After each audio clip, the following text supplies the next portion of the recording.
Dobrý deň. Dnes sa budeme venovať oblasti, ktorá zohráva čoraz významnejšiu úlohu vo financovaní, raste a transformácie firiem naprieč celým svetom. Private equity fondy nie sú iba zdrojom kapitálu, prinášajú so sebou aj know-how, strategické vedenie a dlhodobú víziu, ktorá dokáže z dobrej spoločnosti urobiť výnimočnú. O tom, aké sú v tejto oblasti aktuálne trendy, výzvy, aj príležitosti a čo od nich môžu očakávať podnikatelia, mi už prezradí Michal Kľúčar, partner One Family Office. Dobrý deň, vítajte. Dobrý deň, ďakujem za pozvanie. Tak poďme najprv od úvodu. Investovanie do private equity fondov naozaj v posledných rokoch naberá na popularite. Mohli by ste nám priblížiť možno, v čom takéto investovanie spočíva, aké sú jeho výhody? Určite. V podstate v našom priestore je to relatívne novo používaný pojem. Vo svete už funguje okolo 50 rokov.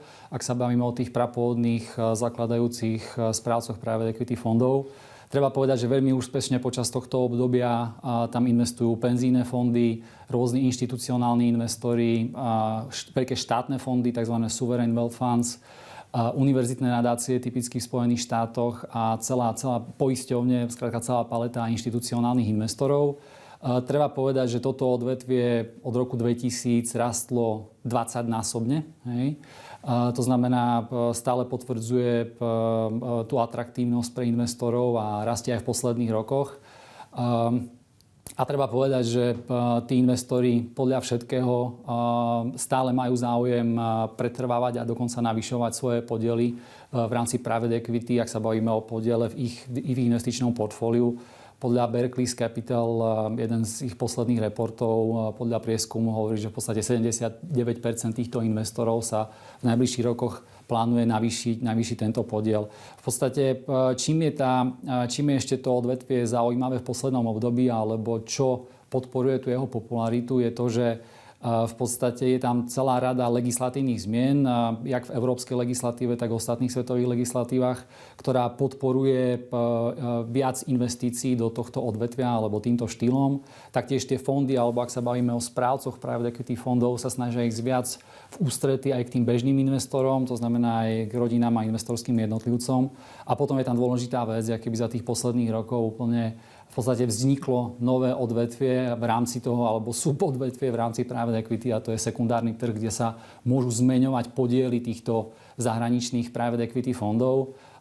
To znamená, je to nejaký dodatočná podpora likvidity alebo v podstate nejaké miesto, nejaký trh, kde si viete tieto podiely zmeňovať. A v neposlednom rade samozrejme aj my sme pomohli tejto téme ako One Family Office v tom priestore Českej republiky a Slovenska zvýrazniť toto slovné spojenie a toto odvetvie ako také. Ako sa v tomto prostredí investovania a celkovo aj private equity profiluje práve spoločnosť One Family Office? Tak One Family Office je v podstate najväčší multifamily office v československom priestore. V podstate za necelé 2 roky fungovania sme alokovali okolo 160 miliónov dolárov práve do týchto veľkých zahraničných private equity fondov. Je to v podstate okolo 10 týchto investičných príležitostí. Takže ten tím je tvorený tak, že už má skúsenosť v rámci tohoto odvetvia dlhodobú. V podstate sú to všetko seniorní ľudia.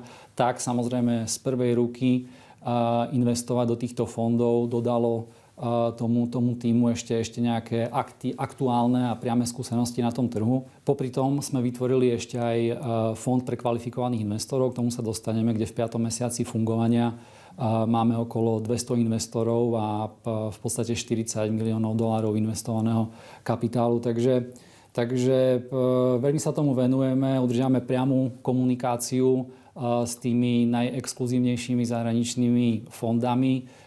Ak chcete investovať do ich zaujímavejších príležitostí, musíte tam mať nejakú prítomnosť a urobiť s nimi najprv nejaké investície, aby vás pustili do tých zaujímavejších.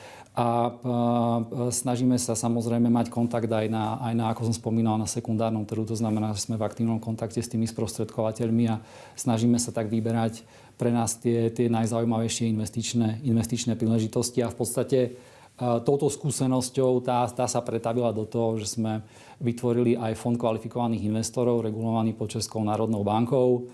Vzniklo to tak, že sme videli záujem tých externých strán byť investovaní v najzaujímavejších private equity fondoch. Poďme sa pozrieť na investičnú stratégiu fondu, možno aj v čom spočíva jeho pridaná hodnota, alebo aj teda čím sa odlišuje od iných porovnateľných riešení. V podstate našim cieľom je umožniť miestnym lokálnym investorom investovať do tých najzaujímavejších, najdlhšie pôsobiacich private equity, do tých najzaujímavejších private equity fondov. V podstate nám ide o maximálnu diverzifikáciu v rámci tohto segmentu.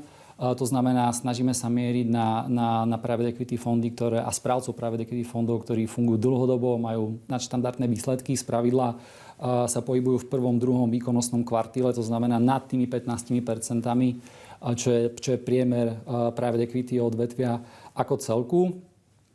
Čo je výhoda takéhoto fondu, že je diverzifikovaný už aj v rámci ročníkov private equity fondov. To znamená, nie je to tak, že sa investuje do fondov na začiatku, ale nakupujú sa podiely na tom sekundárnom trhu už aj starších ročníkov fondov. To znamená, bavíme sa o tých najkvalitnejších, najväčších správcoch private equity fondov, bavíme sa o priereze ročníkov ich private equity fondov, portfólio diverzifikované aj sektorovo, aby bolo vyvážené. To znamená, tá diverzifikácia je tam naozaj robustná. Spravidla výhoda toho sekundárneho trhu je aj v tom, že investujete už do aktív, ktorých výkonnosť je už dobre známa. Môžete investovať už priamo a nečakáte na postupné zainvestovanie toho kapitálu, ako je to v prípade tých prvofondov, ktoré sú na začiatku fungovania. Z ďalších výhod, ktoré by som spomenul, je, že ten sekundárny trh je aktuálne v pozícii tzv. Buyer's market. To znamená, je tam viac účastníkov na trhu, ktorí takto hľadajú spôsob likvidity. To znamená, je zaujímavé aj to, že tam viete aktuálne dosahovať diskonty v porovnaní s nacenením tých fondov, pri ich auditovaných účtovných závierkách. Typicky sa tento diskont v našom prípade, ako hľadáme tie najkvalitnejšie aktíva, pohybuje niekde medzi 5-10%, my sme niekde okolo 8%. To znamená, znovu ideme po tej kvalite, nesnažíme sa ísť do nejakých exotických riešení. Našli by sa tam diskonty aj na úrovni 20-30%, nejakí menší správcovia alebo venture kapitál sa typicky hýbe až nad úrovňou 20%. Takže toto pre nás nie je prvoradé. Prvorada je tá kvalita, bezpečnosť a samozrejme oportunisticky, ak tam vieme nakúpiť zaujímavé podiely, tak ideme toho a takto sa tvorí to portfólio.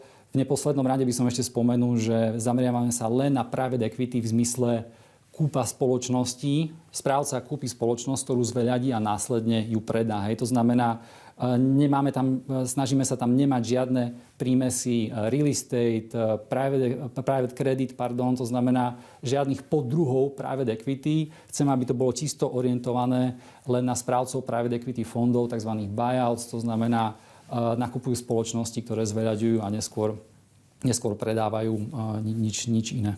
Ak sa pozrieme na niektoré kľúčové parametre fondu, vrátane jeho veľkosti či ďalších charakteristických ukazovateľov, tak čo by to bolo? Tak v podstate, ako som spomínal, tak to aktuálne portfólio je niekde okolo veľkosti $40 miliónov, okolo 200 investorov. Naďalej tam vnímame záujem o tento fond, takže tomu sa samozrejme tešíme.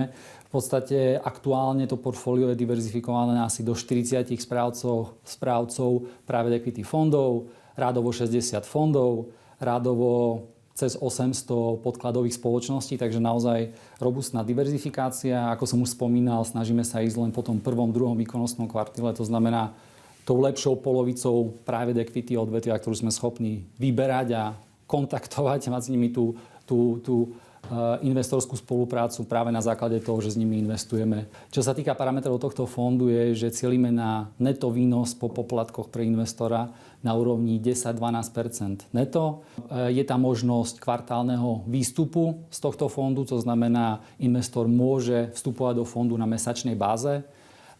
Vidí mesačné zhodnotenie, vystupovať môže na kvartálnej báze. V podstate zainvestovanie prebieha tak, že investor je zainvestovaný hneď naraz, to znamená žiaden postupný nábeh. Ako som už spomínal, portfólio je tvorené z dlhodobo fungujúcich a najkvalitnejších fondov private equity správcov a je to relatívne dostupný fond. Je to síce fond kvalifikovaných investorov, ale v podmienkách Českej a Slovenskej republiky sa ten minimálny vstup pohybuje na úrovni 50 000 eur. Fond je regulovaný pod Českou národnou bankou a je pasportovaný aj na Slovensko, takže je dostupný pre slovenských a českých investorov. Ešte naozaj teda v skratke, prejavuje sa aktivita private equity skupiny v našom regióne?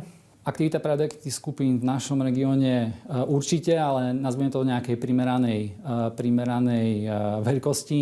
V podstate tým, ako spravujú väčší objem kapitálu, než my sme v našich podmienkach zvyknutí. Ak sa bavíme o tých najväčších správcoch, tak ich objem spravovaných aktív je radovo v násobkoch ročného HDP Slovenska. Takže si viete predstaviť, že z tých, ak sa bavíme o tých naozaj veľkých fondoch, ktoré sú na úrovni 10 miliárd dolárov za fond, tak aby naplnili ten objem, tak sa bavíme typicky o trojnásobku enterprise value alebo hodnote spoločností, ktoré musia nakúpiť do tohto fondu. Takže ak máte rozdiverzifikovať 30 miliárd dolárov, tak akoby na tom Slovensku tých transakcií nie je veľa, ale keď to skrátim, sú samozrejme fondy aj od týchto správcov, ktorí sa zameriavajú aj na menšie spoločnosti. V podstate v našom priestore minulý rok bol aktívny Bain Capital, ktorý cez spoločnosť, ktorú vlastní Valeo Foods, kúpil horálky IDC Holding. V Českej republike sú aktívne fondy Carlyle, majú tam 3 investície, podobne CVC a samozrejme aj tie transakcie, ktoré sa dejú, tak tie private equity sa o to samozrejme aktívne zaujímajú. Takže ako som vravel, ten sken tých príležitostí tam určite je, ale potrebujú samozrejme nejakú veľkosť, ktorá vychádza z definície toho, koľko kapitálu chcú umiestniť. Povedal Michal Kľúčar, partner One Family Office. Ďakujem, že ste si našli čas a prišli do televízie Teatry. Ďakujem za pozvanie.